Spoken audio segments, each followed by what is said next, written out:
Dreamscape presents The Spirit Collection of Thorne Hall by J. Ann Thomas. Narrated by the author. For my family, and especially for Brian.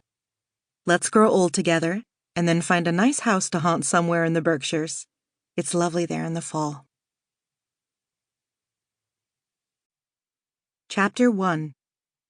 October 31st, 1902. Willie Abner really ought to have listened to his grandmother. She had that morning predicted snow by virtue of her aching hip, the patterns of the veins on her left ankle, and the droppings of the raven, who had figured out how to lift the rusty latch of the kitchen window and helped himself to a bit of cake now and then. With nary a cloud in the vibrant blue of the cold autumn morning outside her dowdy cottage, Willie had declared the very idea ridiculous, earning a pot thrown in the general vicinity of his head. Now, a wary glance at the swiftly gathering gray determined to blot out what little remained of the waning moon made him wish he'd worn woolens beneath his borrowed livery.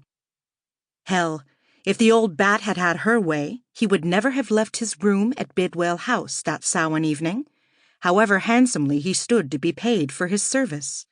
For 'twas an ill omen indeed that the last and greatest of the old Sabbats fell on a Friday that year, even if one was properly outfitted against unseasonable weather. Blowing furiously into his cupped hands, the tall reed of a boy, all of 24 and made of gangling limbs and gaunt hollows, stared down the drive at the endless string of carriages waiting their turn to pass beneath the impressive porte-cochere of Thorne Hall and deposit their glittering burdens.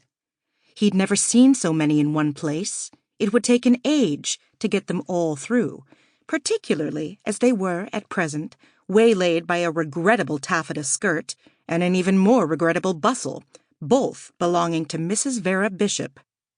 She was attempting to negotiate, rather poorly, the extradition of her person from a handsome black and gold carriage, while her husband scowled and sighed and was absolutely of no help at all.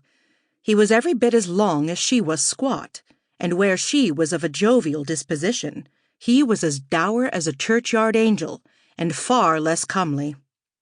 "Good evening," said Willie, once Mrs. Bishop had smoothed her skirts and slipped her pudgy fingers into the crook of Mr. Bishop's elbow. "Welcome to Thorne Hall." "Yes, well," she tutted, thrusting her nose into the air, as though... Sample complete. Ready to continue?